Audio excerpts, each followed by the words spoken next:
running this well the last couple of weeks, has maybe made the guys who were chasing a little more nervous, but it doesn't matter how well you're in Texas. That will not make you run better at Phoenix. You have to go do the job. Hi, bud. Be smooth, be smart here. All right, guys, let's do it. Just too loose, Bob. And 4, buddy. We'll fix you up. Clear one. Only one. Only one. Go get it together. Boys, you can do better than that. 14 flat is not good. Lap times if you got them. The leader ran a 40, and he's not in traffic. They're not going anywhere, bud. You made me happy with that lap. That's good. That's right on pace with the real fast guys right now. You're doing awesome. Leaving all those guys behind, buddy. 10 to go. 10 laps to go. And Jimmy Johnson wins for the 7th time this year. Keep our heads up. Just work hard. Never know what'll happen next week. Jimmy Johnson dominated the weekend from pole day to race day to pick up his 40th career NASCAR Sprint Cup victory. And now with just one race remaining, the margin is a much more comfortable 141 points between him and Carl Edwards, which means that Jimmy can finish 36th or better and make history here at Homestead again by winning it just like he has done the past 2 years in a row.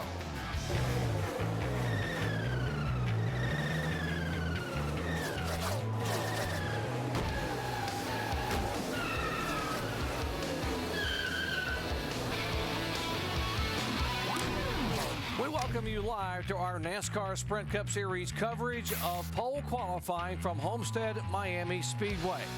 46 cars lined up and ready to go out and run 2 consecutive laps here on a 1.5 miles. And here's the practice session from the morning. We're going to find out very quickly who's got the time to beat, because Ryan Newman and Juan Pablo Montoya are the first 2 cars to go out. Take a look at Jimmy Johnson and Carl Edwards, back 6th and 7th, our 2 championship points contenders.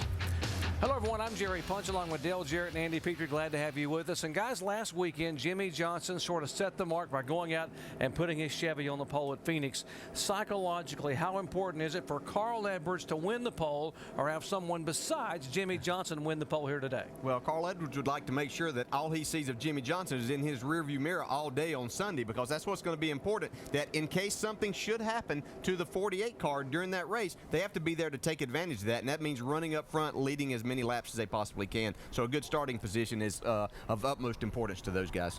And we've seen how that 48 team rolls. They like to win races, and that's their best shot to win, is to get that pole, get a good pit position. They want to win this championship. Yeah, that's the big prize, but they want to leave here as a race winner too. They want to be the only ones celebrating down here on Sunday night. Well, for more on our championship contenders, let's check in down in the pits with Mike Massaro. Well, Doc, Jimmy Johnson may have a 141-point advantage, but he says there is still a little bit of pressure, and that he'll worry about every little change they make to this car between now and Sunday. His objective, get as many points as he possibly can here this weekend. Conversely, you've got Carl Edwards. For him to have any shot at winning this title, he not only needs to win this race, he really needs to dominate this race, and starting on the pole would be a very good beginning to his weekend. As far as their chances, you mentioned the speed chart, Doc. They're 6th and 7th on the speed chart. Jimmy Johnson, though, starting on the pole has been the magic starting position for him this year. Remember, he's won 5 races from that #1 starting position, and he did win the pole here a year ago. Shannon?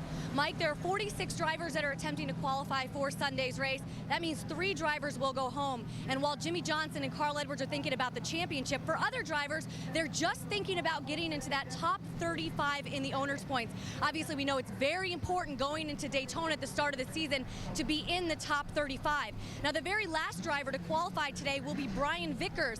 Brian Vickers usually drives the 83 car for Red Bull Racing, but this weekend Scott Speed will be in the 83, Brian Vickers will be in the 84. They have switched rides for this weekend, and primarily that's because the 84 car is 17 points outside the top 35. So they've turned to the veteran of the two, of course Brian Vickers, to not only qualify that car into the race, but to try to get it into the top 35 moving into Daytona. Doc?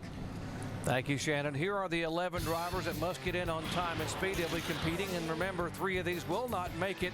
The fastest of these in practice was the 77 car of Sam Hornish.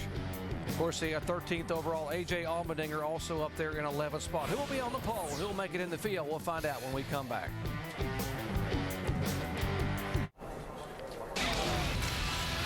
Our coverage of NASCAR Sprint Cup Series qualifying is brought to you by Jared, the Galleria of Jewelry, with 5 times the selection of ordinary jewelry stores. Very busy schedule of coverage for the weekend here for motorsports. NASCAR Sprint Cup Happy Hour coming your way back here tomorrow at 3 o'clock Eastern Time, followed by the season finale for the NASCAR Nationwide Series, the Ford 300. Carl Edwards, Clint Boyer in a tight battle for the championship there. Automobile Club of Southern California NHRA qualifying at 11 Eastern Time. Then on Sunday morning, we kick off our championship Sprint Cup Day coverage with NASCAR now at 10 a.m. Eastern Time.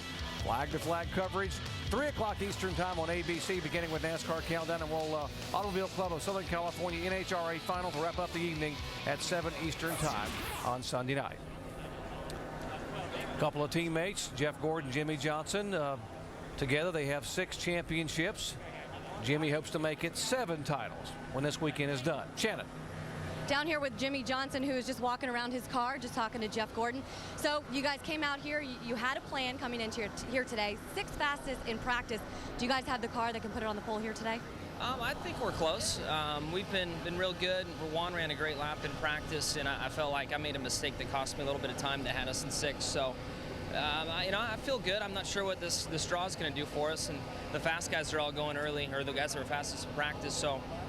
We'll know what we have early and then take it from there, but I think we'll have a good start spot. Jimmy, we were able to follow you after the Texas race. Our cameras followed you. A little bit of stress after that Texas race.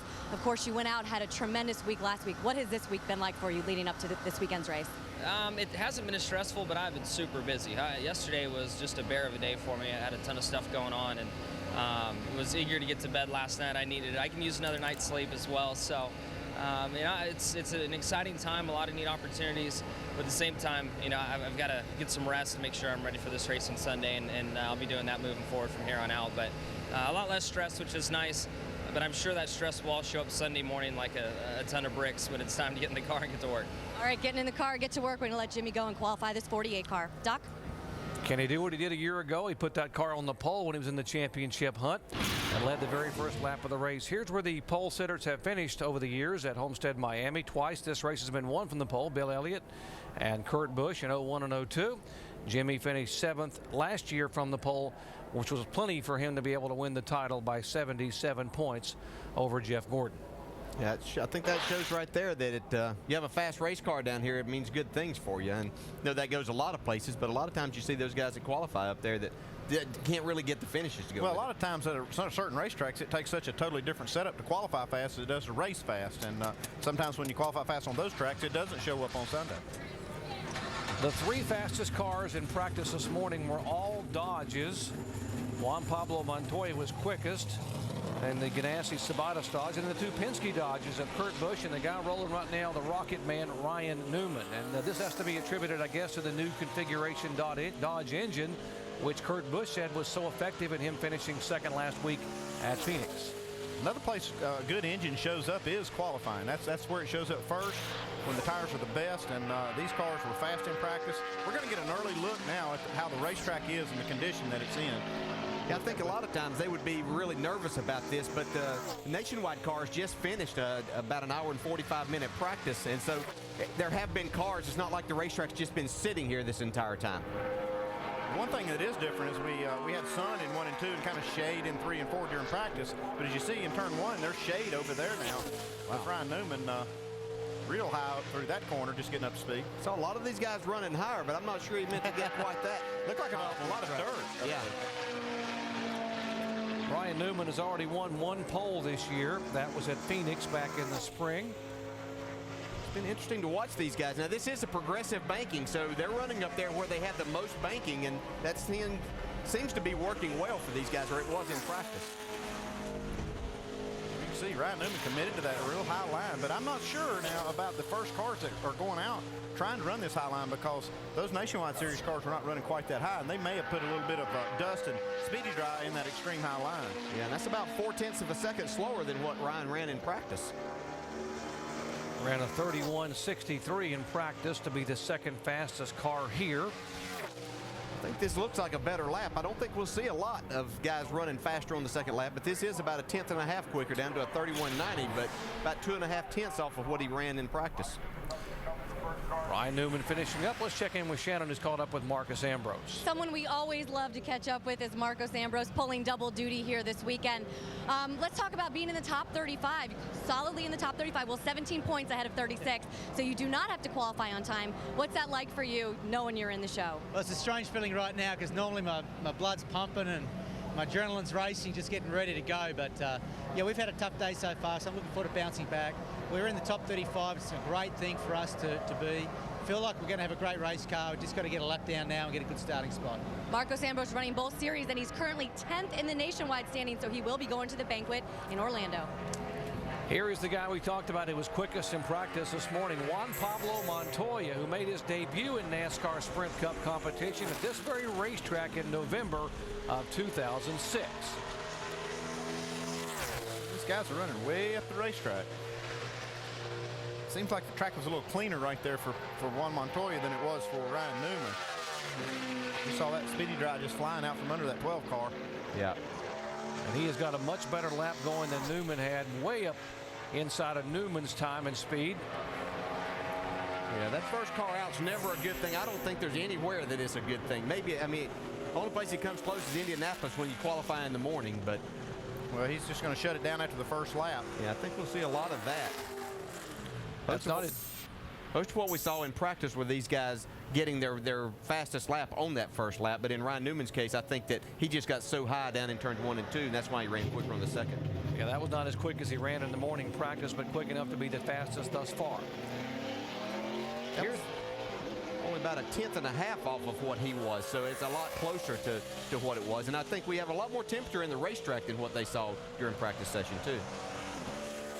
Jeff Gordon going out. He's one of 7 drivers in the field that have run all 9 races at Homestead-Miami Speedway in NASCAR Sprint Cup competition. The only 2 that have run them all and aren't competing here this weekend are Mark Martin and Dale Jarrett.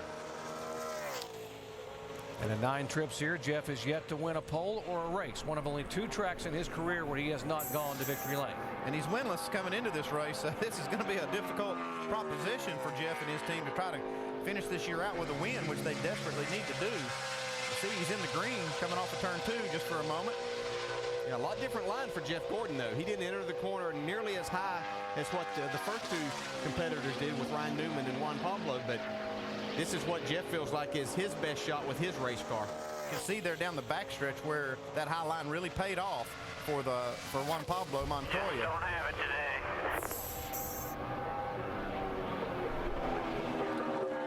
Sounds a little disappointed. He will be disappointed with that. That's a 32.07. Best he had ever qualified here was 5th twice, and he'll be hard pressed to be in the top 10 here when this session is done today.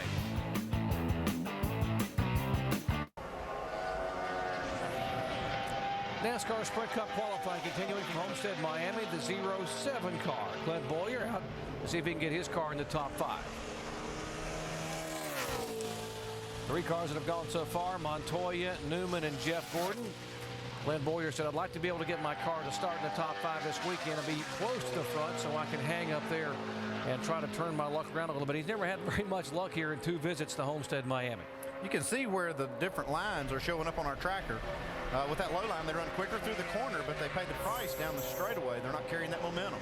You see that also with Clint Boyer. Pretty good lap by Clint, 31.89. That's second quick right now. He's going to attempt this second lap. Trying a little different line there.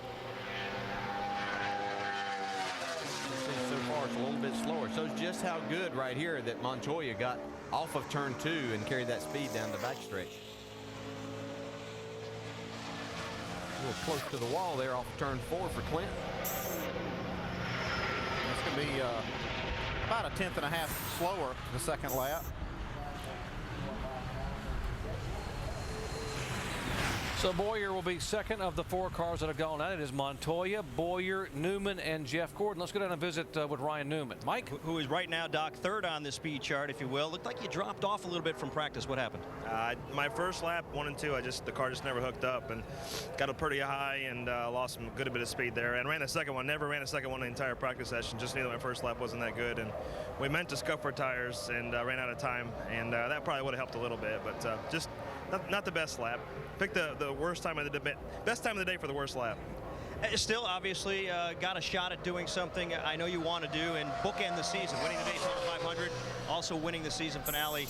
What is this weekend like for you, knowing this will be your last ride with Penske? It's mixed emotions, no doubt. I mean, it's been a great run. We've done a lot of great things, and at the same time, I look forward to moving on and doing more great things. And I'm very grateful for what I've done and the relationships and the friendships that I've made and the things that we've accomplished together. But it's time for me to move on and do something different. And Ryan Newman would certainly like to go out with a very big bang. Doc? Indeed he would, before going to drive Chevys next year for the Stewart-Haas team. Dale Earnhardt Jr., who was in the top 10 in practice. Let's see where he can put this Chevy in qualifying. Second right now. A good lap by Junior there. He chose that low line.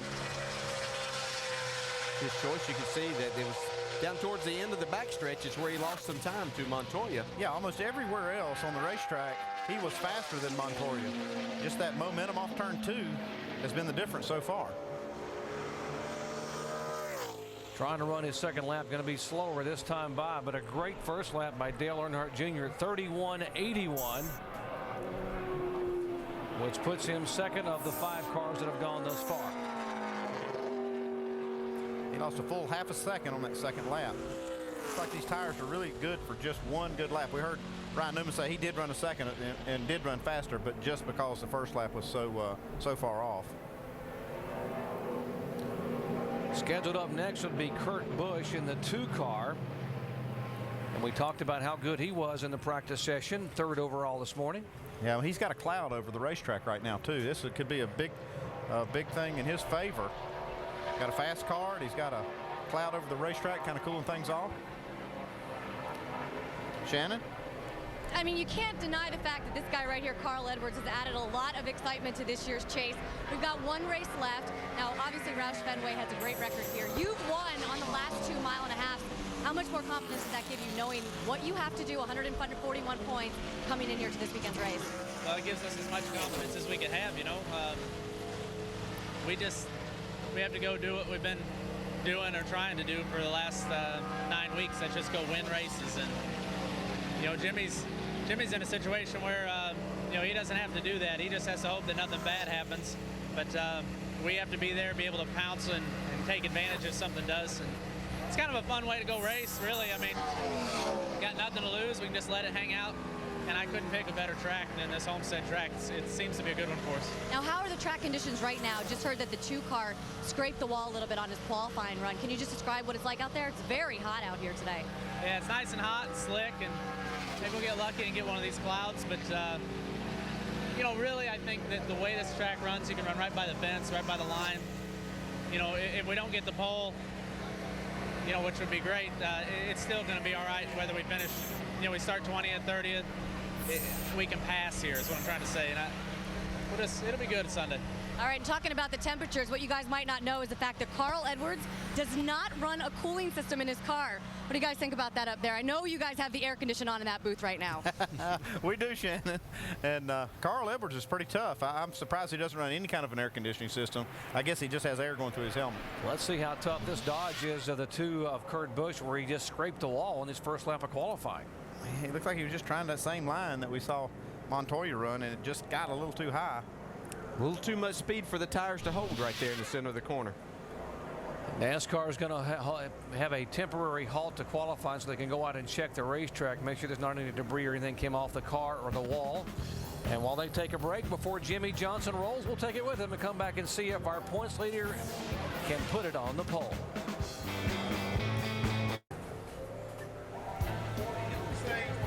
Jimmy Johnson set to be the next car to roll to qualify at Homestead-Miami Speedway. Chasing history, chasing another win, and chasing his 3rd consecutive NASCAR Sprint Cup championship. A year ago, he came here with an 86-point lead, put his Chevy on the pole, led the first lap, and cruised to a title. Can he do it again, guys? I don't know if he's getting this thing up to speed in a hurry. He was going up through the gears. You can see him moving the car around here. That thing looked like a pro stock dragster coming off the line. See, he's going at this thing as hard as he can go, doing everything he can. He's got to beat a 31.681. That's what Juan Pablo Montoya has put up right now as the quickest Time. Whoa, kind of loose right there. A little out of shape. That's going to hurt him getting up to speed right here. Just hear him say loose right there. He was running a little different line here too, or he was in practice. And he's going to be a little more conservative if that car is that loose. That's the worst thing that could happen. Although he made a good corner there, see how it translates. If it'll hold up down the backstretch, that's the problem we've seen. There's Montoya watching this lap. He knows this is one of the guys he has to beat if he can't get by this car. He's out a little early here, but he's going to pick the gas up quick. Yeah, he's going to be not going to quite get there, but it's going to be close. Coming back out of turn 4 in the throttle, but going to lose it coming up off the corner. First time by. Third. Oh, back to fifth. Keep digging, come on. Chad, he's coaching his driver. Keep digging. That's not good enough. Let's try to get a better lap here. Be hard pressed to do that. You just run out of grip with the tires. Not a lot good can come from this in trying to do that, especially with a loose race car. I want to rethink that this car gets sideways coming out of 4 here. Jimmy can handle it here. I think he knows that he'll just get all he can. And he knows he did everything he can do. I mean, we saw that. He did all he could do to try to make this qualifying lap as fast as possible. 5th overall in line, and Juan Pablo Montoya still atop the charts. Mike. And he was worried a little bit about the cloud cover that was coming in. What do you think was going to happen? The truck is just going to get faster. You know, I was the second car out. After it's Juicy Fruit Dodge, it's amazing. It's every time we go to a mile and a half, our cars run so strong, so it's exciting. I know you did the tire test here. How much of a benefit did you get from that? To tell you the truth, we came here, did the tire test. We didn't change the car at all. It was good off the bat. And I think it's the same car. I'm not even sure. I don't ask. I just drive them. An interesting week, to say the least, for your organization. What do you see as the biggest benefit of this merger that's going on between Ganassi and DEI for you? I'll tell you the truth, it's going to be great because I think there's a lot of they can offer to us, and I think there's a lot we can offer to them as well. You know, I think both sides are going to be winning, so I'm excited. By the way, the sun's coming back out. You think your lap's going to hold up for the pole? I'll be surprised if it does, but, you know, the bright side, we're going to start up there. You know, I screwed so many times this year. It's finally nice to get a decent lap out. Believe me, Doc, if he won the pole, it'd be very popular here in South Florida. Indeed it would be, but he's got to hang on. Here comes Tony Stewart, his last ride in the Joe Gibbs Racing Toyota. Can he give him something to shout about? Oh, just going to miss. That was so close. Man. Just about 100th of a second.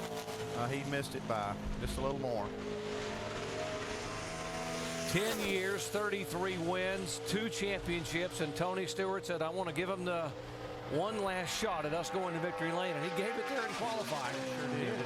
It's a decent lap going here on the second one, but he's going to see as the grip goes away, he's falling off here. If you don't just really mess up on the first lap or have a problem, you're not going to run faster on the second. I think that's what these guys are seeing now. Well, Tony won't be on the pole, but he might be able to see the flag pretty closely when they start this race on Sunday. So another bullet dodged by Juan Pablo Montoya. Should be. He was making his 73rd career start, but has yet to get a pole here in NASCAR Sprint Cup. Let's go down to Shannon. Well, I don't know if you know this, Doc, but this is the first time, this season is the first time in 3 years that there has not been a first-time winner. And, of course, David Reagan has really come on strong.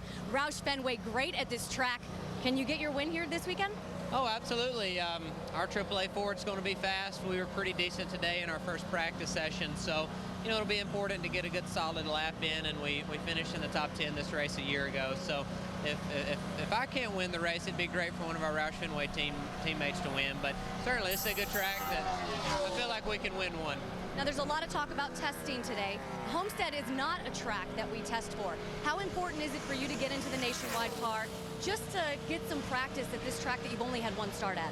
Well, not testing here, but also just one race per year. A lot of these tracks we go to for 2 times, and so we can go off information from last year or the previous race. So, you know, it's going to be important to run the Nationwide car, our discount tire Ford, to see where, you know, the track changes, where the grip's at throughout the race. So, you know, that's going to be, I think, an advantage that we have, and hopefully we can put it to some good use on Sunday. And the last 7 races, David Reagan, his worst finish in the last 7 races, 13th. Pretty good for this young driver. Indeed, Shannon. He sat on the pole here for the Nationwide race a year ago. Let's see, Elliott Sadler, not a bad effort for Elliott in his Dodge, 4th overall. Yeah, good lap. You can see he had a really good lap. Looked like if he could have stayed in the gas in the middle of 3 and out of turn 4, and he might have had a shot at that pole. It looked like he might. It was going the right way there for a moment, but still a pretty good lap for Elliott. Kind of funny watching Davey Reagan. These young guys learn these things quickly with that, getting his Coca-Cola chug points there. Last race of the season, trying to get some more dollars for his favorite charity. Here's Marcus Ambrose making only his 11th start in NASCAR Sprint Cup competition. And I think a lot of people in the garage area have really been impressed with his abilities, particularly at a tough track like Phoenix last week where he had another top 20 finish. Hey, I think getting in this car has just made him a better race driver. I don't know if it's just the more seat time or realizing that these cars are more difficult to drive, and he's doing a really good job there, but it's also helped him over on the nationwide side here the last part of the year. I've seen that happen a lot of times when a guy gets in this series and gets a few starts in the Cup Series. It makes him better everywhere. I think it's the competition level in the Cup Series. It makes you drive harder, faster. They make you do things that you didn't know you could do. I was talking to Michael Waltrip the other night. They're really excited to have him on board for next year with their program. One of my favorite memories of this season was watching him drive from the back of the pack all the way to third at Watkins Glen and have a shot at winning the race there as laps are winding down. Andy still thinks he's going to win that race, even now. But you were right. It was exciting the whole way. You were. They were on it, but it was fun to watch him. Got his work cut out for him in qualifying. Right now, he's the slowest of the 10 cars that have gone out of 32.23 his first time by. It's going to be a little disappointed with that, but we did hear him say how glad he was he didn't have to make this particular race on speed because he's in the top 35. Well, let's go down and visit with our points leader, Jimmy Johnson. Mike. And he was a guy who won the pole here at Homestead a year ago. He won't be on the pole, but it looked like it was a pretty solid lap. How would you assess it? The lap was okay. I felt good about the lap. Unfortunately, coming to the green flag, I lost a bunch of time and didn't take the green flag with the speed I needed in these long straightaways. I think I lost most of my time there. But we'll take it. You know, wherever it ends up, and we'll go racing. Where do you estimate you'll be starting on Sunday? I don't even know where I am right now. You're 7th. Out of how many? Oh, gosh. Somebody help me in the booth. 10. It's not looking good. Do the math. It's not looking good. So, oh well, we'll roll with it. We'll see what we do tomorrow. And qualifying, we'd love to start up front. We'd love to have that first pit stall pick. We all know how important that stuff is, but you know, it's just not for us today. But this team in the past, we've shown our strength many times, not qualifying well. In fact, this year I've turned into a better qualifier than I've ever been. So we'll just kind of run from there and see what we get. Good luck. You got it. Jimmy Johnson right now holding out hopes that it'll be a solid starting position. Right now, that could put him back in the middle of the pack or thereabouts on Sunday. So Carl Edwards pulls off a good qualifying lap. This could get interesting here as the weekend evolves. Here's Dave Blaney driving Bill Davis's Toyota. A lot of speculation in the garage this week about Bill Davis. He said this morning that he would be back preparing for a full season in NASCAR Sprint Cup in 2009. Pretty good lap there for Dave. 31.94. Puts him just behind Jimmy Johnson in the 8th spot. Coming off a top 20 finish at Phoenix. They were pretty pumped about how well they ran there. 31st in owners points, so they're solidly in the top 35. Good to see Bill Davis. These guys get some sponsorship help and be able to be out there for a full season again next year. They are committed to next year as far as fielding a car, and really hopeful they'll get full-time sponsorship on it. Okay, DJ, if you're this guy and you know that the guy you're chasing in the championship has not had the best qualifying lap, how eager are you to go out and plank this thing on the pole? Hey, you're ready to go right now. You're more pumped up than what you were. You know you got to go out. This is your first chance to kind of fire that first shot and say, okay, guys, this is what we're going to do this weekend. Are you going to be able to handle what you have to do? That's what Jimmy Johnson did at Phoenix. Said, boys, come get you some of this. He put his car on the pole last week, and they chased him all weekend. And that's what Carl Edwards is hoping and Bob Osborne's hoping happens here right now. We know Carl's going to do everything he can do. We saw Jimmy do the same thing. But the car has to be there. This thing has to be handling right. They have to have all of the details handled and making sure they have a good setup for this run. Yeah, it looked good coming up to speed there and getting through that corner where we saw Jimmy Johnson get loose. Carl didn't have that problem. He got out of the track a little early, but yeah, this looks good. I like the way this does. I mean, giving up a little bit on that entry is usually pretty good for a lap. And you see now he's carrying it in the green down the backstretch. Yeah, you do that and you make it good and solid, Dan. You're more in control there. Down the bottom of the racetrack, a little surprising here. Oh, look at this right here. Wow. Well, he is coming. Going the right way. About that. Watch Bob Osborne when he flashes by. Oh, yeah. Oh, he's going to like this. 31.50 on the pole. 31.50, bud. 31.50. Great job. Great job. Awesome. Great work. That's good work. Edwards has issued a challenge.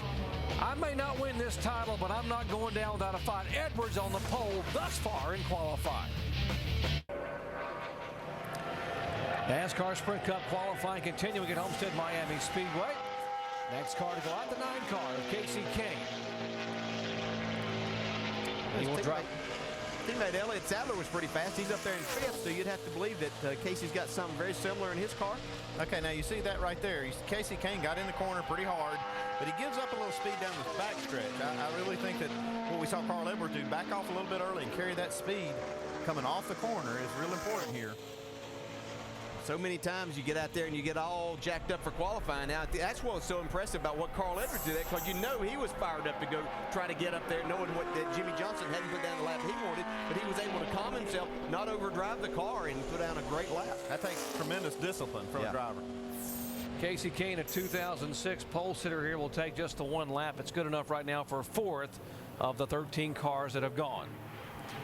And guys, right now, Jimmy Johnson's back in 9th position. Still a lot of cars yet to run. Yeah, these Dodges came here. They fired up too. 2nd, 4th, 6th, and 8th right now. So, yeah, it's a good day so far for Dodge. But a better day for this guy right here. Oh, yeah, absolutely, yeah. Trying to win 2 championships. There's the cat in the hat. And he is the winningest car owner at this racetrack. Mike. As we mentioned at the top of the show, Doc, Carl Edwards pretty much has to dominate this weekend. And, well, that lap looked pretty good. Think it'll hold up for the pole? I don't think it'll hold up for the pole, but it's still a really good lap. You know, I think as it cools down here, some of these guys are going to be screaming fast. But I'm just real proud of my guys, all the guys on the Office Depot team. I mean, they've been working like this is our championship to lose, and that's a good lap for us. You know, we're not the strongest qualifiers, so a good lap like this is good for us. Just wanted to get your assessment. This is a 1.5 mile racetrack, but it seems so different, at least from the naked eye, than, say, a Charlotte or an Atlanta. How about from a driver's perspective? How differently do you need to attack this racetrack? Well, it is very different. It's strange because we race on so many tracks this size where the corners, you don't make a full 180-degree turn. You know, they open up onto the front straightaway or they're shallow into the turn 1. So to make a full 180-degree corner, it's just a little bit different. You're just turning a little longer. You run a little bit different line. The great part about this place is you can run right by the fence or down on the white line, and it makes for a real fun race. So if I had to pick a track to be at, like I said, man, this would be the place to come, you know, try to make something happen. And Doc, from what we've seen from Carl Edwards, he's not afraid to make something happen at any given time. Not at all, including the car he's got right there. Remember, that's the car he ran that last lap at Kansas with back when he had that Hail Mary and drove all the way under Jimmy Johnson and bounced it off the wall, and right now he has put it on the pole.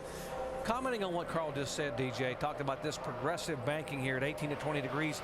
The transition coming off of turn 2 is different to the backstretch because the back straightaway is elevated 20 feet higher than the front stretch.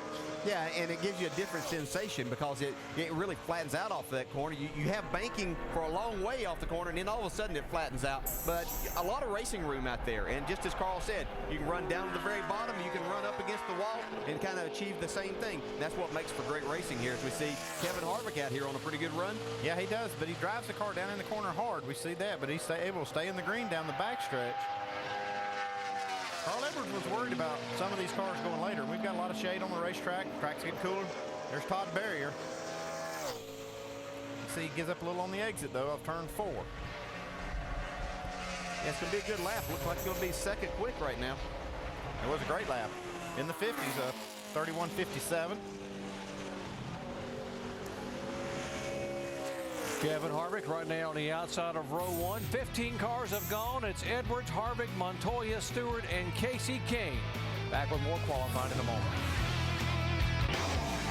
We will crown a NASCAR Sprint Cup champion and maybe write another page in NASCAR's storied history book on Sunday at the Ford 400 at Homestead-Miami. We invite you to join us for our coverage 3 o'clock Eastern time on ABC, beginning with NASCAR Countdown. Race number 10 in the chase for the NASCAR Sprint Cup.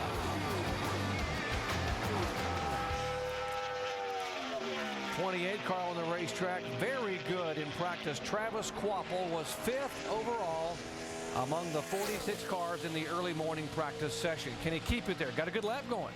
So far, so good. Made a nice corner there, good exit. A lot of speed down the back straightaway. Okay, here's the key. Can he get off turn 4 and to the line?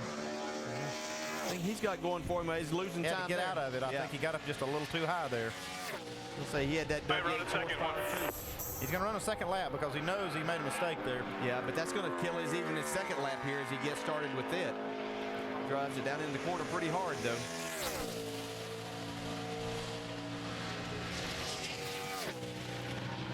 Like you said, it's just hard not to get jacked up for this lap and have enough discipline to not charge these corners.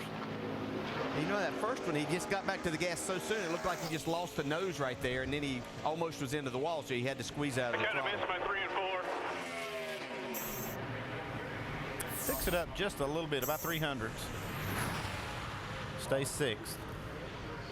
Travis already a pole sitter this year at Talladega. Yates Racing. Here's the 6th car, David Reagan. We talked to him a little bit ago about the possibilities of him maybe picking up his first win. Mike. And catching up with Happy, who's probably a little happier now. Picked up about 2/10 from practice. Where'd that come from? They did a great job on our Shell Pennzoil Chevrolet. Just knew I could get a little bit more out of it, and probably still didn't get all of it that I needed to in 1 and 2 down there. But still a great lap for us, and guys have done a great job. The car's really good in race trim, so we're looking forward to finishing the year off strong. Looking at the stats, it appears that track position is pretty important at this racetrack. What's your assessment? I think track position is important. Seems like everywhere we go. Last week it was probably the most important thing, but track position is definitely going to be important to be able to run where you need to, because it seems like the tire or the car or whatever it is are line sensitive. I've heard people say, talking about the car being line sensitive, aero sensitive, more aero sensitive at some of the mile-and-a-half racetracks. This is one of them. How does it compare in terms of handling to, say, a Charlotte or an Atlanta? The cars seem to grip a little bit better here than they do at, say, Charlotte and Atlanta for that fact. But I think Charlotte and Atlanta are 2 different types of grips. I think, Atlanta's just really wore out, and Charlotte's just real edgy because they have to make the tires so hard to be able to last through a run. So this place is just kind of its own unique character, I guess you could say. Good solid lap. Thank you. Kevin Harvick, second on the board right now, guys. He seemed pretty happy, Mike, and should be with that qualifying run. Here's the 6th car of David Reagan, and that's 3rd overall for Reagan, who qualified 7th a year ago and had another good run. Maybe he could be our first-time winner this year. Let's go down to Shannon. Well, Jamie McMurray just checking out the car on the track right now. I think that's your teammate, David Reagan. But, of course, your teammate, Carl Edwards, is on the pole. You have what it takes to knock him off that pole and get the one this weekend? Well, we have the same opportunity as everybody else. I wish that you could go out right now because the clouds have come in, and it feels like it's cooled down 20 degrees just standing here, and the track looks like it's getting quicker and quicker. If that cloud will stay out, the track will cool down some more. Our Crown Royal 4 Fusion it's really fast again. It was really good in race trim, and we put it in qualifying trim, and it's been a little bit too loose, but Larry assures me that they've tightened it up enough, and we'll go out here and see what we have. I'm shocked to see that the guys that went out early didn't go any quicker than they did. It just looks like the track didn't have grip, but it's come back now. Now you're coming off 2 of your season's best finishes. Are you secretly wishing deep down inside that this season was not over this weekend? Well, I mean, on one hand, I wish that, but at the same time, if we can run well here, qualify well, and race well, we'll get to have a great winner, and be able to think about that. So, the teams that end this year strong are going to start next year off running really well, and the fact that they've cut testing now, I think that will benefit the guys that end the year running well. So we get through this weekend. I'm obviously already looking forward to next year. And if that holds true, what Jamie McMurray just said, he is going to have a great start to the 2009 season. Yeah, coming on back-to-back top 3 finishes the last 2 weeks, and this team's really caught on. Reed Sorensen out for his run, 4th overall. Looks like he thought about running a second lap, but didn't have the feel he was looking for off turn 2 and just came pulling it down on the apron here. He used up a lot of tire coming off turn 4 just to stay out of the wall, so I think it's probably a good choice not to run that second lap. Martin Truex in the 1 car going out to qualify, and big news this week out of the DEI stable. Dale Earnhardt Incorporated in a merger with Chip Ganassi, Felix Sabata's team to form Earnhardt Ganassi Sabatas Racing for 2009. A 4-car team which will have Truex in the 1 car, Eric Almirola in the 8, Juan Pablo Montoya in the 42, and a driver to be named later in the 41 car. And the word is they will run Chevys and the Chevy Power. It's just a move to try to make them stronger. These super teams like Hendrick and Roush, there's the only way to beat them is to try to strengthen your effort. And these guys teaming up and and merging is the way to do that. It's just to make your organization overall stronger. Make it stronger and survive during these difficult times. Martin Truex had a difficult weekend at Phoenix last week. Engine issues, and ran only 27 laps and had to park it, but had a good lap going in turn 3, but like so many, just losing time coming off 4. He had it going on. He just overdrove it, really, looks like, going into 3, and he paid a big price off the corner, off of 4. But he's still 5th. Pretty good lap. He'll go back and watch this lap, but he's going to realize that if he had done the same thing that he did coming to get to green on his lap, then he'd have probably been better off. And we've all been guilty of that so many times. I can't tell you. He's still got a shot right here if he can make this lap better in this corner. But no, it's not going to happen. Losing it right there. What is encouraging is watching all these guys run this high line. Here he comes in. Yeah, he's just going to come on pit road. Is how they're using the high line in qualifying. Yeah. I think that means that Sunday we're going to see a lot of good racing grooves out there. A lot of side-by-side racing. We saw Carl kind of utilize both. He ran kind of middle to top in turns 1 and 2 and then dove to the bottom in 3 and 4.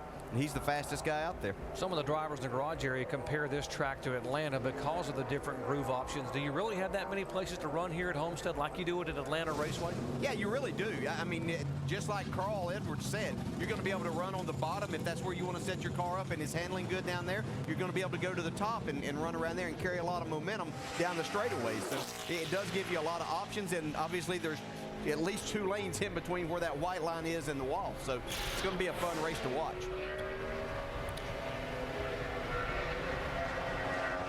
Here's a guy that'll run great if that groove does move right up next to the wall, and I'm sure that's where we'll see him on Sunday. See him up there pretty well on his qualifying lap here, too. Yeah, Michael likes to get in that high line and keep the momentum. He wasn't great in practice. He was 39th. Whoa. See, the same thing happened to Kurt Busch. I think he's going to maybe try to get stopped. Didn't make him. Nope. No, that's just that'll do it for both laps there. Yeah, he guaranteed a starting spot, so if he don't want to tear up a race car here, go in and fix the right side and get set for Sunday. See, this has been a trouble spot for a lot of these guys. They try to pick that throttle up early. They're just running out of racing room right there. Doesn't get in the wall hard, but he does enough damage they'll have to do a little cosmetic work in the garage area. Shannon? Well, down here with your defending race winner, Matt Kenseth, we're just talking football, talking about testing, but let's talk about this car. You did it last year. Do you have the car that could possibly win this race this weekend? Well, I hope so. If we do, we haven't shown it yet today in practice, so today's been a very real struggle so far. So Carl's on top of the board. The 6 has been real fast, so hopefully we can see some of the stuff they're doing and get a good lap here qualifying. Now, I read this week where you said that you had started working on your Homestead package, your setup, weeks ahead of time. What have you learned? What did you guys bring here today, and how far off were you? Well, we try to work a few weeks ahead of time on everywhere we go, as we try to learn. This was a brand new car we had at Atlanta and led a lot of laps there and ran good, so we felt good about the car coming here. We just got to, nobody's been here except for the few guys doing a tire test. We just got to figure out what the car needs to make it feel good around here. And we were talking about testing, no testing coming up next season, no Daytona testing. What are your thoughts on that rule? Well, I think it's good. I mean, especially with this car, if they don't make an aero change or rules change, a splitter height change, there's only so much we can do. It's kind of like happy hour tests every week. We can change, sway bar, springs, shocks, and bump stops, until we're blue in the face. But there's really nothing we can do with the aero package we have or the body or any of that. So, especially Daytona, we just kind of went down there, especially after racing them a year and not really done much anyway. Just pretty much ran in circles. So, I think it'll be okay. It might actually make the racing better. It might get this field spread out a little bit and make it a little easier to pass.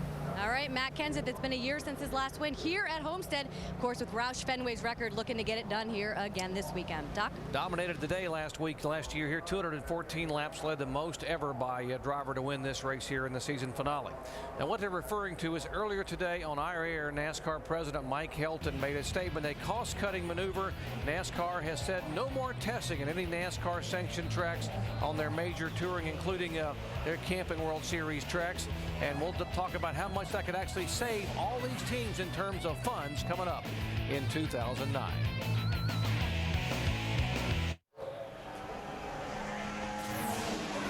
NASCAR Sprint Cup Series qualifying, Homestead-Miami Speedway, 31 car. Jeff Burton on the track to try to get his car dialed in. His teammate Kevin Harvick right now on the outside of row 1. It is Edwards and Harvick, the 2 quickest thus far of the 20 that have gone. Pretty good lap going here, Jeff Burton so far. Still right there, turn 4. Carl Edwards must have just gotten off that corner. Excellent, because nobody's been able to make any ground on him off that corner. You know, and what he did was dive to the bottom of the racetrack there. Everybody else is trying to utilize that top lane down in 3 and 4. Carl did that in 1 and 2. He went right to the bottom in 3 and 4. That's where everybody's losing their time to the 99 car. Burton, 8th quickest, first time by, will go ahead and take a second lap. No one has been able to, only 2 cars have been able to run quicker on lap 2, and he will not do it as he loses time, as you said, coming right off of 4.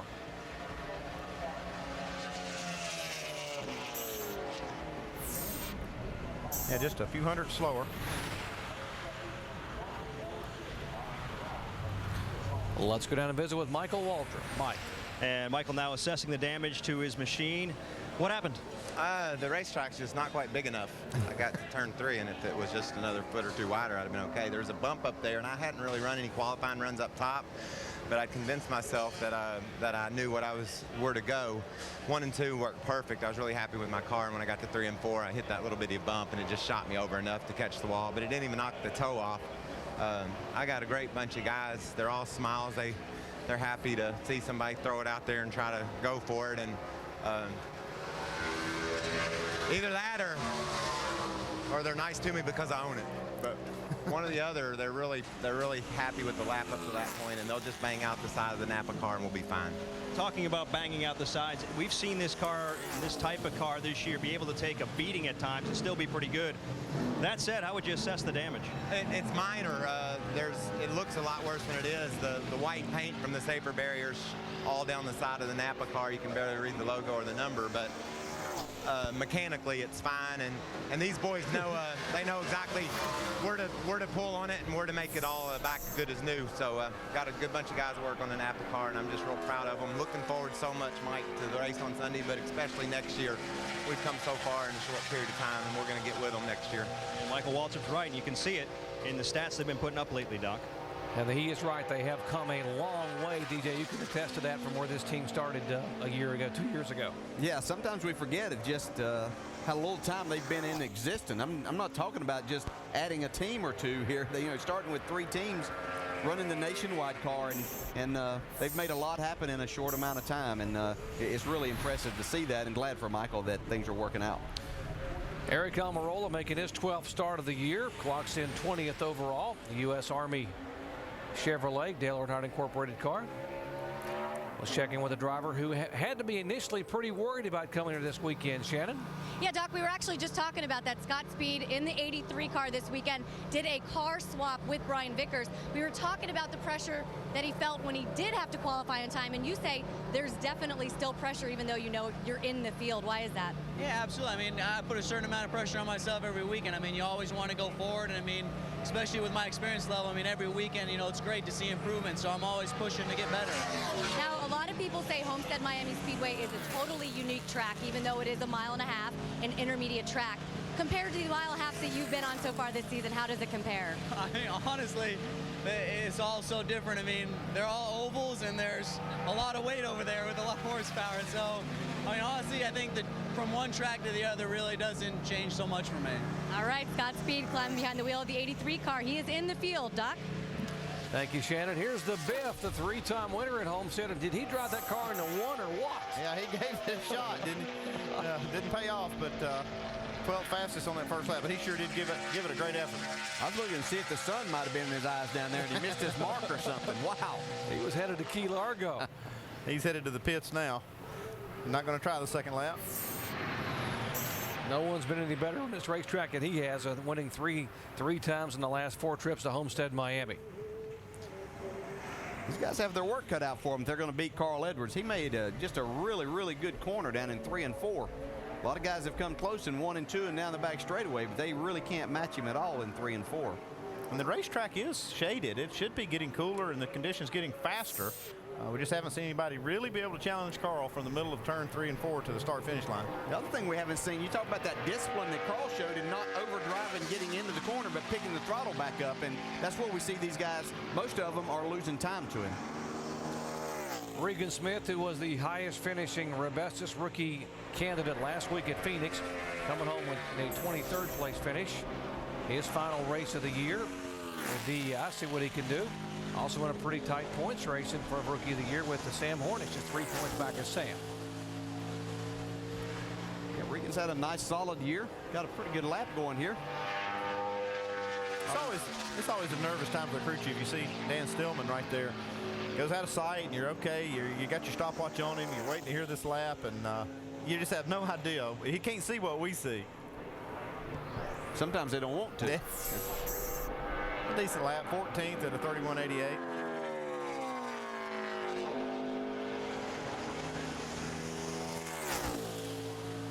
Each of these cars keeps knocking Jimmy Johnson back a notch. He's back to 17th spot now.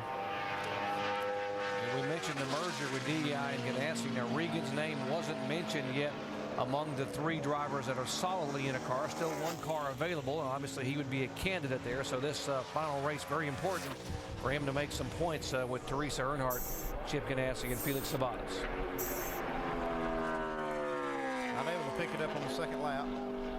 Only 3 cars have been able to run faster on that second lap.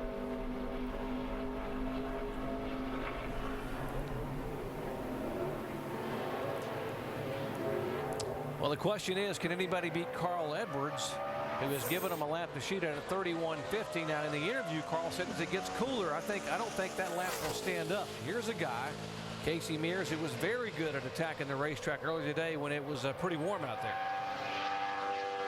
He jumped up to the top early in the practice session, relatively early, but he wound up in the top 20. There's Max Pappas. Is that Emerson? Emerson Fittipaldi. How about that? That's his father-in-law. Legendary Formula One champion and Indy 500 winner, one of the all-time great drivers. If I could get hop in one today and still do good. Stays in great physical shape. Casey Mears, a good lap going here. Got through 1 and 2, really good. Okay, here's the tail of the tape, though. Yep. See if he can get off of turn 4. Still in the green. Yeah, picks the throttle up early, but losing it right here. This is where Carl Edwards was really strong. That's tight right in the center. Yeah, I said he was tight right in the center. Still a good lap, 7th quick. Try another one here.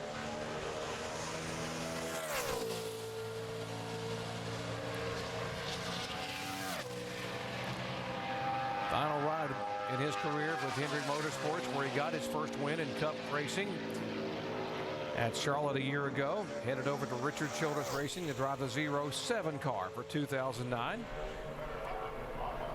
And same result. Out of turn 3 and 4, losing the time, but not a bad effort at all. 7th overall of the 25 cars that are going out to qualify. He's the best of the Hendrick bunch here today. Shannon? Well, down here with Max Pappas, who is the first driver go homer. Just want to talk about your car first. You guys were 40th in practice. Have you found some speed possibly? I know you got to make it into this race. No, we were actually a little faster than 40th. We were running, thinking the top 30, 35, and it was pretty good. The Geico car was really fast. We've got a lot to learn, but it's great to be out here, and we're gonna go out there and drive it as hard as we can. As hard as you can. 18 races next year. How important are these, not only practice sessions, but also making the race just to kind of get prepared for next season? We got 2 bonus races this year. Basically, we are out here to learn where we are, and I really want to make the show. It would mean a lot for me, for all of us. We've been working so hard, and I'm gonna dig deep in me, and I hope that with the assist of God and my dad up there, it could be a good one. All right, good luck to you, Max. Love to see guys like Max Pappas make it in this sport. So popular. Look at the 7 car here. And that's the twilight zone when it comes to qualifying between 3 and 4 getting off. Robbie Gordon had such a good lap going. This is still going to be a pretty good lap. This is in the top 10, 9th quick so far. Yeah, nice effort by Robbie Gordon there. All these guys are complaining about their cars getting tight, though, and they just don't have a lot of room when they're in the middle or top part of that racetrack to exit the corner then. And that's where Carl was on the bottom of the racetrack. And I don't know if his car was tight or just drove perfect off of there, but he gained so much speed or just didn't lose the speed that these guys are. But he was on the bottom and had a lot more racetrack to use up coming out of that corner.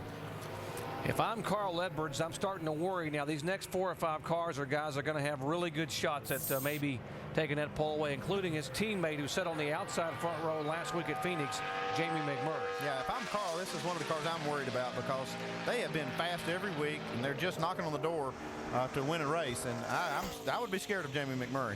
Yeah, and I'm not too sure how much Carl's worried. The guy that he's concerned about is falling rapidly here in the qualifying order. So, yeah, Carl's going to start somewhere in the top 5 for sure, and he knows that he can get up there and lead a lap.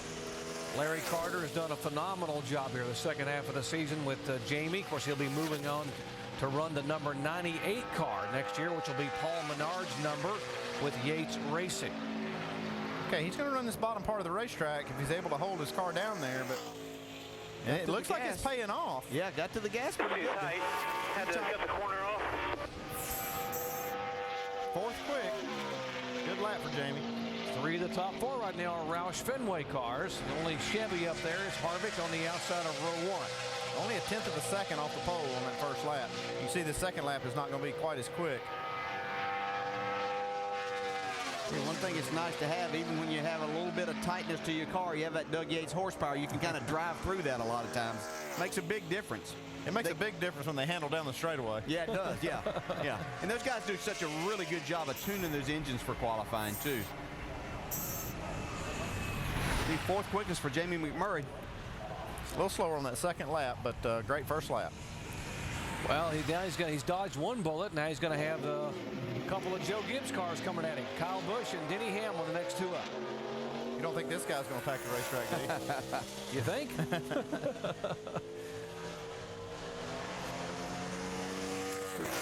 Kyle, a 2-time pole winner this year, has never won a pole or a race here at Homestead-Miami Speedway.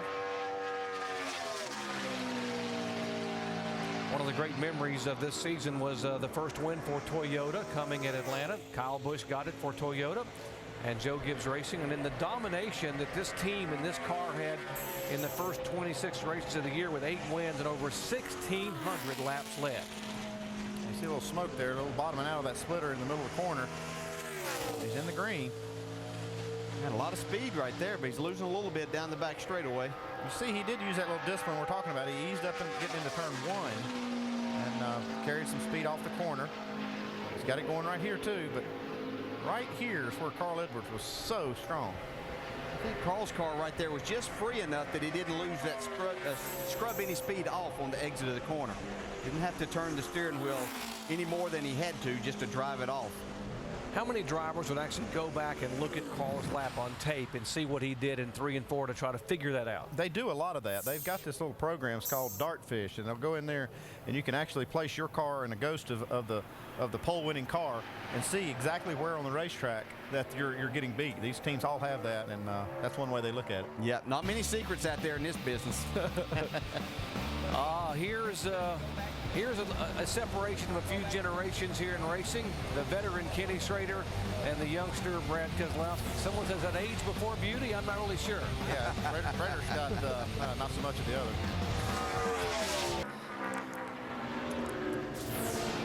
NASCAR Sprint Cup qualifying ongoing at Homestead-Miami Speedway. Denny Hamlin going to take his shot at Carl Edwards. See if he can get his Toyota on the front row. Maybe on the pole.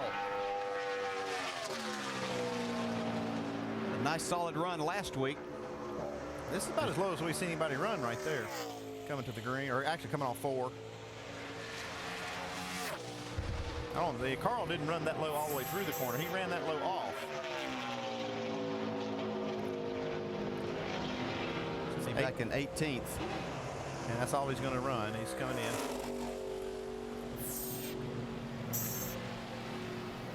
So he will slow down and head down pit road. That means that Matt Kenseth, another one of the Roush Fenway teammates, will be the next car to roll out here momentarily. Shannon. Down here with Brad Keselowski driving the number 25 car for Hendrick Motorsports. You see that side damage. That happened in first practice, but looks like you guys got the car back to work. I know Lance McGrew was busy in the garage. How do you think it is right now? What has he told you? Oh, well, I think it's going to be fine. You know, that's one of the great things about the COT cars. You can really run them hard and you can scrape them up, and they take it. So, you know, we take advantage of that with the GoDaddy Chevrolet, and we're going to use every inch on this racetrack. I think you're seeing that in qualifying where everyone's running up top, and the error of margin is so small that, you know, you have to use it all. So, you know, like I said, I think we'll be all right, and, you know, just excited to have this GoDaddy car here. It means a lot to me to get this opportunity. That's definitely a positive spin, taking advantage of all the racetrack. Now, you're over here talking to Ken Schrader. What kind of veteran advice was he giving you about today? Oh, we're just talking about how fortunate we are to be here. You know, I'm lucky to have, like, GoDaddy with me, a brand new sponsor in this series, and he's lucky to have a deal over there, and we're just very fortunate to be here in these times. All right, Brad Keselowski's going to go attempt to make the start. And, guys, it looks like we may have a guy on the track making a run for the pole right now. And he has done it. Whoa, 2 1/1000ths of a second. Wow, that's holding on. Well, Matt Kenseth had not won a pole or a race in 2008, and right now he may have won a pole, and he's not quitting yet. 500, bud. I think you heard that. He said, okay, I'm good. I'm good. Great job. And I'll tell you how good a job it was. He wasn't even in the top 15 in practice. Good job. These guys did a lot of things right from practice to qualifying. Yeah. He talked about the brand new car they took to Atlanta and led the most laps. Another brand new car at the end of the year to come here to Homestead, and right now it is the fastest car in the field and trying to break that 35 race winless streak. Yeah, and I think he might be benefiting some. 1 and 2's really shaded over right now, and you could see that's where he actually beat Carl by quite a bit down there. Here's David Gilliland out to qualify. He had an eventful trip to Phoenix. You rarely see cars double stacked on the racetrack, but that's what happened. See, Montoya gets into Casey Mears. Casey spins across the racetrack, and a lot of cars trying to avoid this. They start stacking up, literally, with David Gilliland winding up on the hood of Scott Speed's car. Yeah, Scott Speed said, I looked up and I was seeing the underside of a fuel cell with flame coming out of it, so I wanted to get out in a hurry. Yeah, and then Gilliland trying to drive off of there, too. Scott Speed said he was throwing the rubber back on him. Almost got hurt just trying to get out of the car. He fell about 10 feet there, getting back to the ground. Here's David trying to get this car. He is guaranteed a starting spot.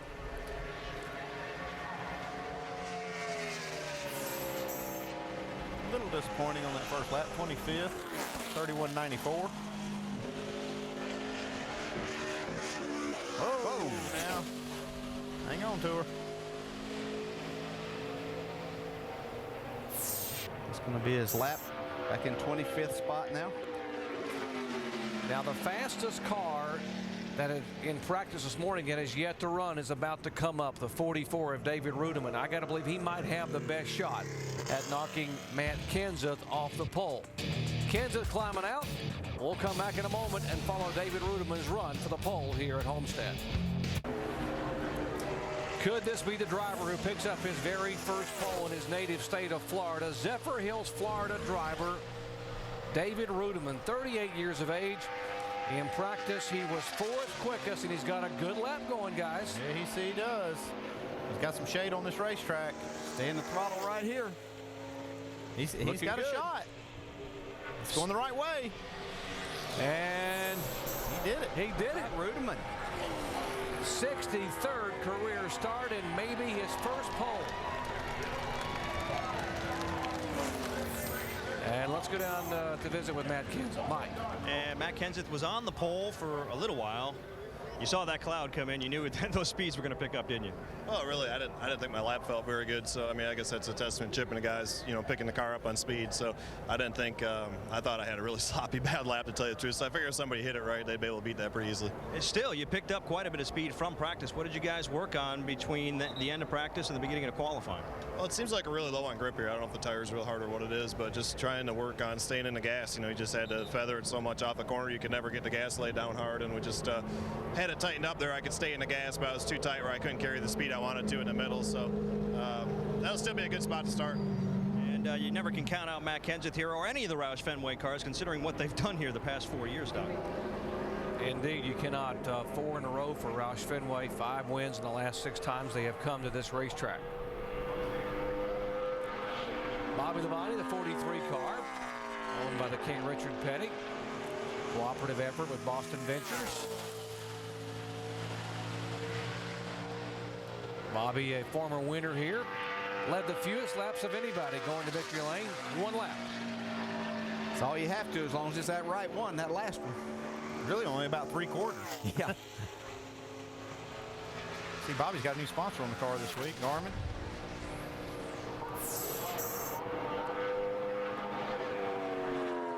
Clock in 27th right now, 31.95.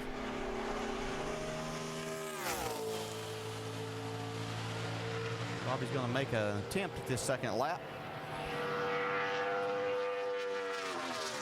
As we've seen in most everyone's case, not going to be as quick. 2000 Cup Series champion. One of those drivers that's been in every single NASCAR Sprint Cup race here at Homestead-Miami 9 times. This will be his 10th start, and he'll have a start back in 27th in that area of position. By the way, Jimmie Johnson, our points leader right now, is 24th. Ouch. Let's go down and talk with our provisional pole sitter right now, David Ruderman. Mike. And man, that cloud, it certainly came in a good time for you, but it seemed like you had a good enough race car whether the cloud was there or not. How good was that lap? It felt pretty good. I mean, obviously the cloud helped a lot, and the track's getting a little bit cooler, so that always helps. But you know, Ryan Perriman and the guys prepared me a great car, and you know, I don't know. I mean, it could be that, or a guy handed me a business card with my dad's picture of his coupe on there. And it looks like good luck. Yeah.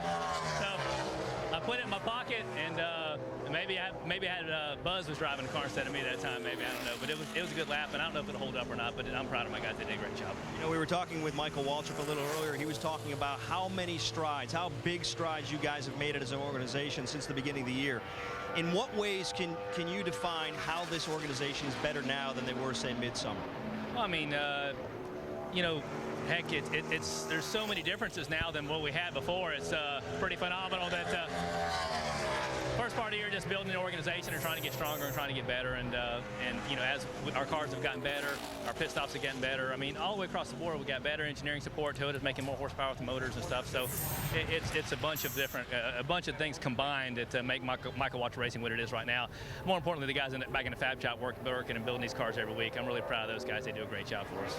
And Scott Speed just made a run at the pole, but came up just a little bit short. So David Ruderman still on top of the board. Wow, how about that? Only his 5th start in a NASCAR Sprint Cup car, and we're worried about him. They switched drivers to get him in this car so he wouldn't have to worry about qualifying. I don't think they had to worry too much. They didn't need to worry about qualifying. That was a tremendous lap. He's just been driving the wrong number. That's been his problem. Simple. Sometimes we make this so difficult.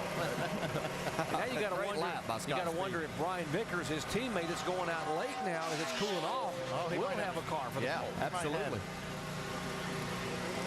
Definitely encouraging when your teammate goes out there and puts down a lap like that. Yeah, that's very impressive by Scott Speed. I mean, yeah, it doesn't have a lot of laps in these cars. Here's Scott Riggs, who's the last car guaranteed a starting spot to go out and qualify, and his name is surfacing in a lot of different openings for 2009.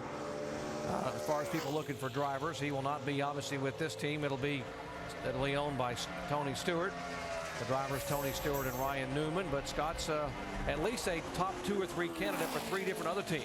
Yeah, and didn't get the lap there that he wanted. That's 32nd right now at 32.09. But the one thing that Scott has done in this race car, and that's keep this car in the top 35 in points, which is huge because at one time they had fallen out of the top 35, and so that's going to assure Ryan Newman of being in. And then Tony Stewart has the past champions provisionals if needed, if that case came up. Very important for the job that Scott Riggs has done for Tony Stewart and that team for next year.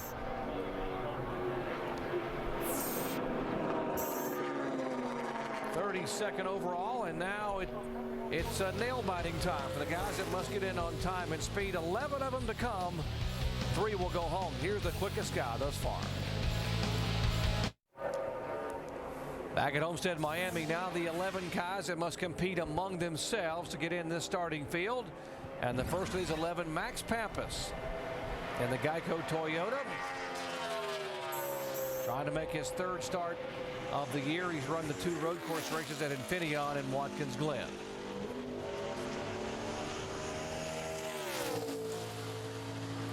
could hear the emotion in his voice when you interviewed him a moment ago with his father-in-law, Emerson Fittipaldi, standing behind him, about how much it would mean for him here in South Florida with so much family to be able to make an oval track start here in NASCAR.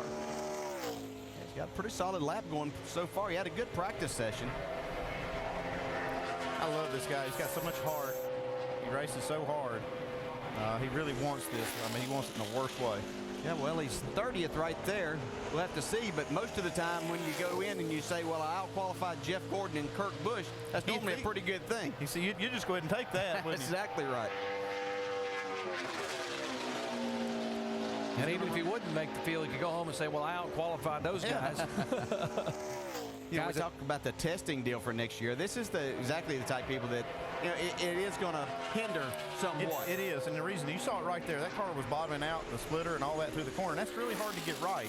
And without these guys being able to test, that's going to hurt these teams. This hurt Max a little bit. They didn't have the car exactly right, but Max did a great job. Lots of motorsports to come your way here for the weekend. We'll be back here with our coverage of NASCAR Sprint Cup Happy Hour at 3 o'clock on Saturday, followed by the final race of the year for the NASCAR Nationwide Series and a championship on the line in the Ford 300. Will it be the Ford of Carl Edwards or the Chevy of Clint Boyer? Automobile Club of Southern California NHRA qualifying tomorrow night at 11 Eastern Time. Then on Sunday, NASCAR Now will kick off our coverage at 10 a.m. Live flag-to-flag coverage of the Ford 400 at Homestead-Miami, Sunday, 3 o'clock Eastern Time on ABC. We'll wrap it up with Automobile Club of Southern California NHRA Finals at 7 o'clock Eastern Time over on ESPN2. Here's A.J. Allmendinger, who's done a phenomenal job in this Gillette Evernham Dodge. And I would say that everyone in the garage area would tell you right now, they told me this morning, this guy's stock has gone through the roof over the past month. Oh, I talked to some of the team members today, and they really like this guy. You know, it was just a temporary situation when they started out, but they've really grown fond of him. They would probably like to keep him in a car if they could. He struggled a little bit right there. You see, he couldn't get to the gas as much as he wanted. Looked like that car was really, really loose. He's 28, so far the quickest of the two go-or-go-home cars. He was the quickest of all the go-or-go-homers in the practice sessions. That bodes pretty well for the fact that he's 28th and Max Pappas was 31st, so maybe Max has got a pretty good shot. Most of these guys we're probably going to see run that second lap until they get to the point. Yeah, they don't know that they're not guaranteed in until some of these cars, they outrun some cars, so they'll try everything. AJ had never run a NASCAR Sprint Cup car at this track. He'd only been here in the NASCAR Nationwide Series car. Let's go down and visit with a guy who had a heck of a qualifying lap, Mike. And he was just congratulated by Jimmy Elledge, his crew chief. Wow, where'd that lap come from? I don't know. It was lap 9 on the track today. I mean, what can I say? The car's definitely really close. Like I said before, I mean, I definitely felt more confident coming in here, even though we got such little running in practice. I mean, the car was just right. I mean, my job is going to be a lot more difficult to keep it up there tomorrow, I'll tell you that. You talk about the confidence level. This is just your 5th start. How much more comfortable are you in these cars now than you were in your debut? You want to hear me say like a lot, but honestly, I mean, it's so competitive out there, and I see so much, how much there is still to learn.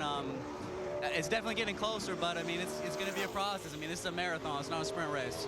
Whatever the case, Shannon, he's certainly making it look easy here in qualifying today.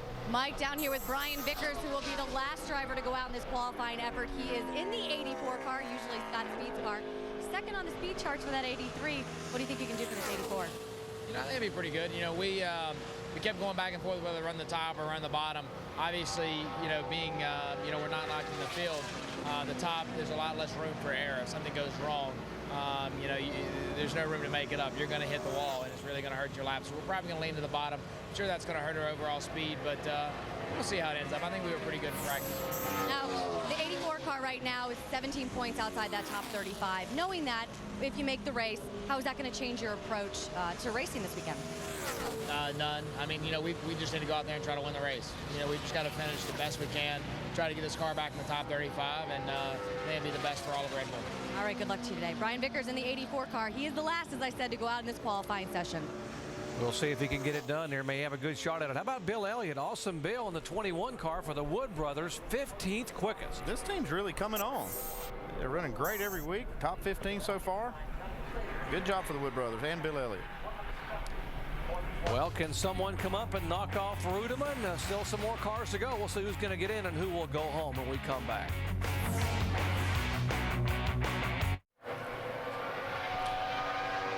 Homestead-Miami Speedway, NASCAR Sprint Cup pole qualifying continuing. This is the 09 of veteran Sterling Marlin. This is a car that Hendrick Motorsports prepared for Phoenix Racing, for Sterling to run this final race of the year. He should have a good shot at it right here. Sterling will try to make his 9th start of the year. His best finish 22nd back in the spring at Phoenix. If he were to make the race, this would be James Finch's 100th Cup Series start. Pretty solid lap going here. Get off of turn 4. So far, so good for Sterling. Yeah, it's looking good. That'll do it for him. That's in the top 20. That's 19th, 31.70, 76. That's a good lap.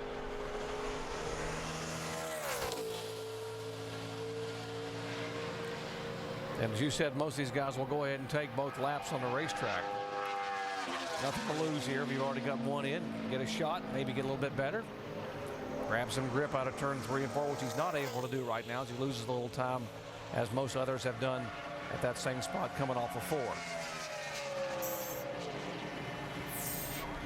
He loses just a little bit of time, so he'll stay 19th. Well, we invite you to join us for coverage on Sunday here, the final stop in the 2008 season for the NASCAR Sprint Cup Series, and we will crown a champion and maybe write another page in the NASCAR history books if Jimmie Johnson can pull it out. The Ford 400 at Homestead-Miami, Sunday 3 o'clock Eastern Time on ABC, beginning with NASCAR Countdown. Alan Bestwick, Brad Daugherty, Rusty Wallace, and Ray Everdam will set the stage, and then we will go at it here for the final time in 2008.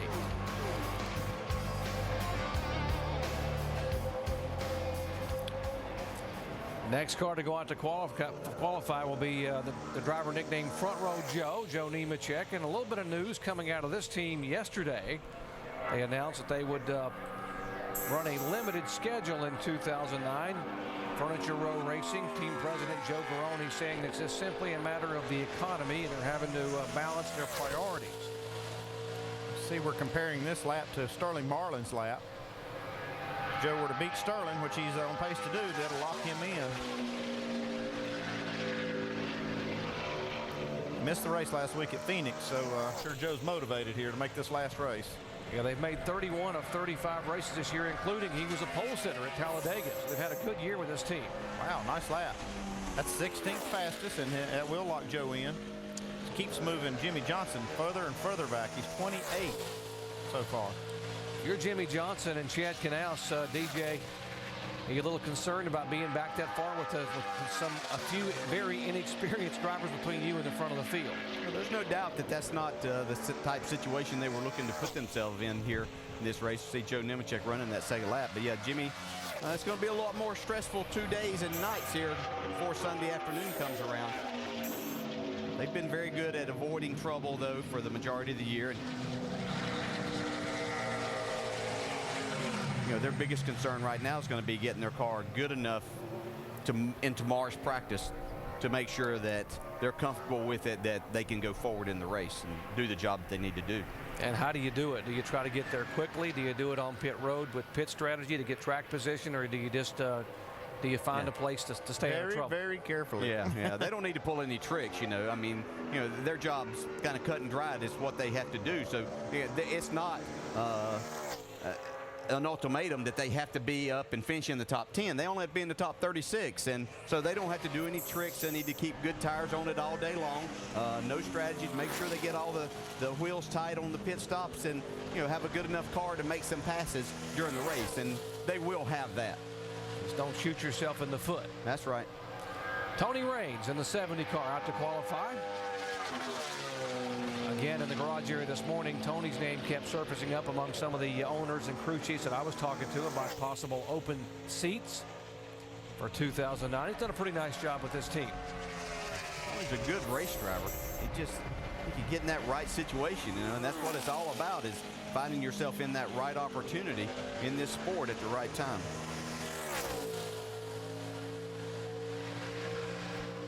He looks like he's going to be slower this second lap. And if he is, that will lock in Sterling Marley. Right now, Elliott and Nemechek are locked in. The slowest of the go-or-go-homers is Max Pappas, 35th overall. Good news for Raines is the next car that runs slower than his lap, he'll lock in because he's the next highest car.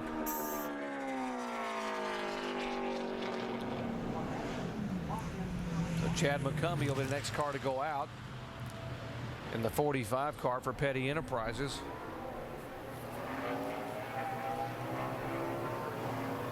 One has to wonder now with the new testing policy NASCAR announced today about a driver like a Chad McCumbee being able to go out and get comfortable now in the car. Obviously, his future isn't exactly set with this 45 team for 2009. So would they opt to now go get a more experienced driver as opposed to someone that they can't really go out and test with? If that policy holds for a few years, I think what you'll see is that you won't see the Cup teams putting in these extremely young guys in their cars.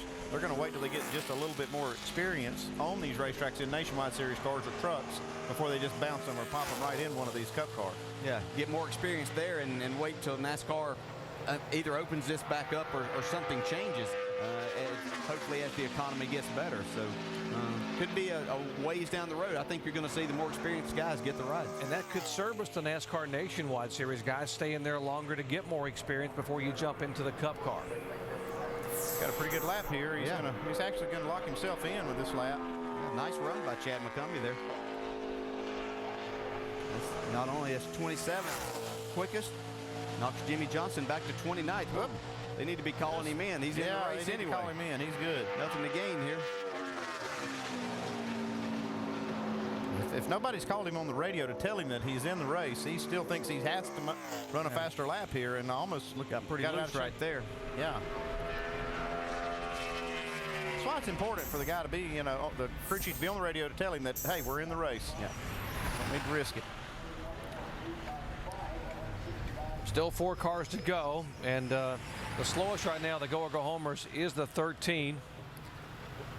Let's see how hard he hit this wall. He's just barely going to touch it, looks like right here. Just a little bit. Didn't really even see a mark on the wall hardly. Yeah, maybe a little bit. Just a bit of a love tap there on the 45 car. Still 4 cars to go here at Homestead-Miami. David Rudiman on the pole, and this guy had a great run to be second quickest.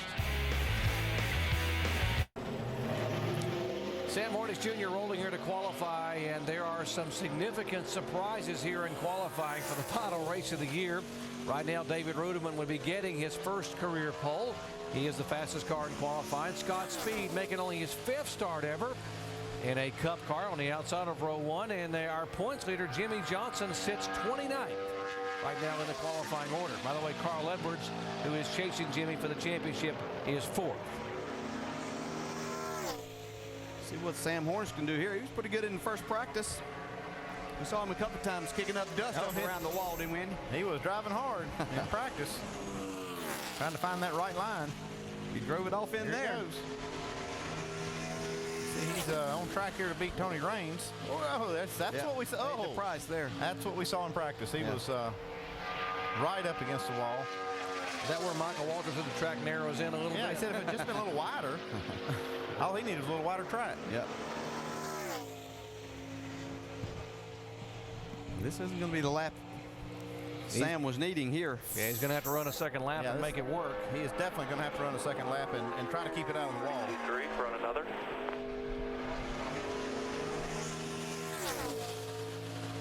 Got a 3-point lead here in the Rookie of the Year chase with Regan Smith, so he definitely needs to get in this race. Yeah, he's got a better lap now. This one here is so far so good now to try to beat Tony Raines and hold it off this corner. I don't know, he's headed the wrong way here, so he's not going to beat Tony Raines. He's got a lot better lap. He needed to run that second lap. It moves him up to 37. He's still the slowest. Still the slowest of the go-or-go homers. And only 3 left to go, and all 3 of them are going to have to be slower than Sam Hornish for him to get in the field. And that's not doesn't look good because Brian Vickers was very fast in practice. I'll show you what happened to Sam here on lap 1 of qualifying. We saw this in practice. He was just trying to get a little extra. Just runs out of room. You get up there just a little too far, and on the exit especially, that's where all that sand collects up next to the wall. Yeah, and as you start running out of banking there and the track flattens out, that's when you find yourself into the wall. And we've seen a number of guys do it right there in that very spot. Take a moment and check the racetrack here before the final three go. Kenny Schrader, Brad Keselowski, and Brian Vickers. Schrader there getting ready to, or hoping to make his 733rd career start. Lots of motorsports to come your way here for the remainder of the weekend. We'll be back here for NASCAR Sprint Cup Happy Hour. How important is that section to Jimmy Johnson? A lot of guys to get their cars dialed in for Sunday.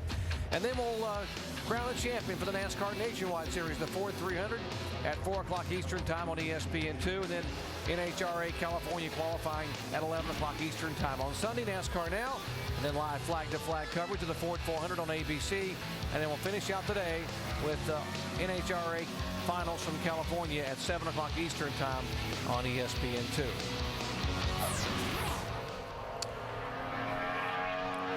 #11th start of the year for Kenny Schrader in this Hall of Fame racing Toyota. Best start was 7th and finish was 21st at Bristol back in August.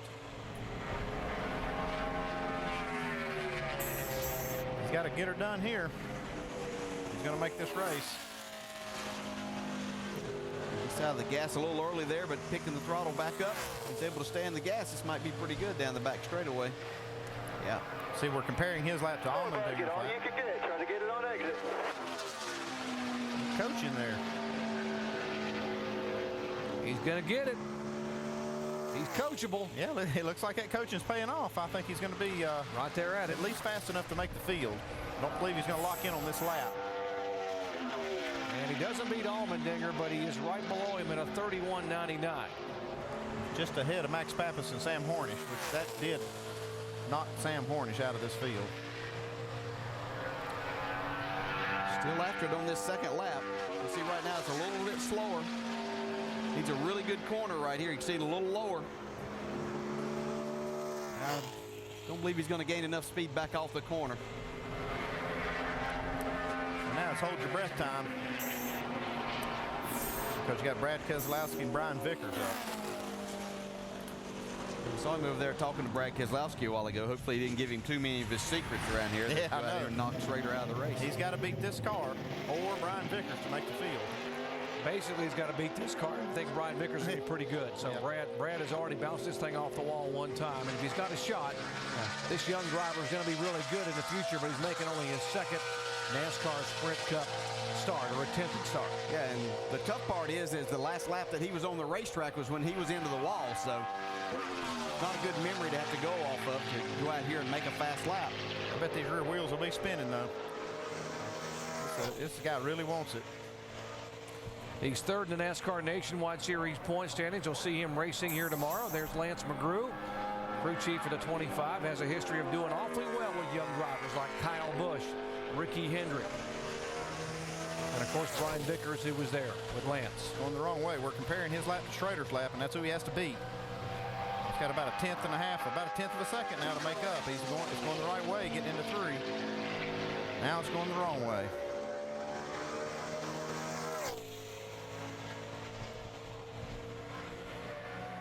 So he made a nice run off of turn 4, but not going to quite get there. That will lock in Schrader if he's not able to pick it up here on the second lap.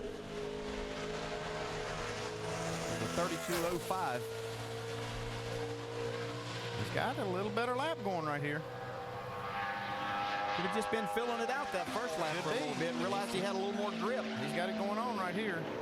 This is where he was really strong in that first lap, was getting off of this corner. He got just a little free on that exit. Has he got enough room? Going to be close. He's going to do it. Puts himself in the race right there on that second lap. Great job by Keselowski. Wow, nice effort. Got a lot of want to in that car, huh? Oh, man. It's nothing like youth, you know. Yep. Short memory right there, and he probably didn't even think about what had happened on his last lap in practice. He just knew that he had to go out there and drive his car into the race, and he did it. Now you know why Dale Earnhardt Jr. chose him, and Rick Hendrick was pretty high on the kid. So now Ken Schrader has to hold his breath while he watches this car There's his teammate. That's Brian Vickers' teammate, Scott Speed. He's on the front row. He's second. He's watching our monitor we have down there. He's going to watch the whole lap. Now remember, Brian Vickers he'd like to be on the pole, but he's got to get this car in the race. He needs a good solid lap. He can't bounce it off the wall or else he will not qualify. Well, we're going to compare his lap to the pole sitter, David Rudeman, while Scott Speed watches on. You heard Brian say that he needed to stay on the bottom of the racetrack, just a little bit safer down there. Couldn't take that chance, and it might hurt his speed just a little bit. Got a good solid lap going so far. It's a different situation when you have to make the race on time. You can't really just let it hang out. No, you can't. Up there, it's a totally different mindset when you're in that position. He's going to put himself in the race. There's no doubt about that. You are in the show. Yeah, that was Jimmy Elledge, crew chief. He just said you're in the show. 31.77. Nice effort by Brian Vickers. So the Red Bull guys will get both cars in the show. And that certainly helps that 84 car in terms of trying to get in the top 35 in owner's points here before we get into the season. Yeah, Scott Speed's liking that too. That put Jimmy Johnson back to 30th. Wow. And the 3 cars that will not make it are Kenny Schrader, Max Pappas, and the 77 of Sam Hornish Jr. Scott Speed was not only smiling because he's going to qualify second for this race, but he also knows that Brian Vickers has a good chance of driving that thing into the top 35 and get him a spot in the Daytona 500. He's going to be Brian Vickers' biggest fan on Sunday. And I tell you who I think should be really smiling is how about a kid from Zephyr Hills, Florida? Well, he's not a kid. He's 38 years old, but he's a kid to us in terms of his NASCAR Sprint Cup career. David Rudeman, in his 63rd career start, is a first-time pole sitter for the NASCAR Sprint Cup Series. Back in just a moment.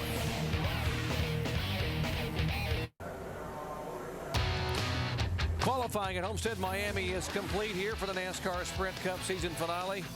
And what an effort for David Rudeman, his first ever career pole in his 63rd try. Let's go down and visit with the man they nicknamed the Beak. And I don't know if there's such a thing as a home track advantage, but this guy didn't grow up too far from here. What's this mean to you, getting your first career pole in this series? Oh, man, it's great. I mean, we've been, I think we were set on the outside pole at Bristol and, came close a couple other times, but it feels really good. I mean, see the 44 up there, and it just shows all the guys at the shop and the guys here on the team what, they've been working hard all year long and done me a great job. So I'm proud of those guys, and now we just have to work on it for the race, and hopefully we'll be good for that one too. What were the moments like as you watched competitor after competitor try to knock your lap off? I mean, it's just nerve-wracking. You're waiting for, because when I went out, the cloud cover came up a little bit and helped us out some, and so you're just waiting for the clouds to come back around and help somebody else. And I've had it happen before where it's worked for us, and sometimes it works against you. So today it worked for us. So thank Lord for that, because it feels good to get a first pole in the Cup Series. So now we need to move on and get some top fives, try to get a win. And that could be the next step, Doc. Great effort by him in qualifying, and we'll show you the starting grid. And what a surprise on the front row. David Rudeman on the pole with Scott Speed, and it's only his 5th career start outside of row 1. And the big surprise, too, is Matt Kenseth qualifying 3rd, and Carl Edwards right outside of him in that row 2. I'd say Carl's got to like his chance of getting up there and leading a lap early in this race. Juan Pablo Montoya, very good at this racetrack. Tony Stewart making his last run for Joe Gibbs Racing there inside of row 7. Brian Vickers getting the 84 car in. Race start 20th. Nice job by Joe Nemechek there. Started Martin getting the Phoenix Racing car in there for James Finch. Biffle, the 3-time Homestead winner. Look at Jimmy Johnson, our points leader, outside of row 15th and 30th starting spot. Got his work cut out for him. Yeah, won't sleep nearly as good these next couple of nights. There's Jeff Gordon way back in the 19th row. And Kurt Busch also. Those are 2 surprises that are back in the field. Final 3 starters: Marcos Ambrose, Michael Waltrip, A.J. Allmendinger. Those that didn't make it again: Ken Schrader, Max Pappas, and the 77 of Sam Hornish Jr. Well, guys, happy hour on tomorrow afternoon. Very important for a lot of drivers, particularly Jimmy Johnson getting his car dialed in. It'll be important to get those cars handling well where we can drive up through traffic. Good thing for Jimmy Johnson, very wide racetrack. You can make a lot of good passes here. Don't forget 2 championships to be decided here on Saturday and Sunday. NASCAR Nationwide Series Ford 300 Saturday at 4 o'clock Eastern Time. Sunday the Ford 400 at 3 o'clock Eastern Time on ABC. Coming up outside the lines, first report Once again, congratulations to our pole sitter, first-time pole sitter, David Rudiman here in his native state of Florida. This has been a presentation of ESPN, the worldwide leader in sports.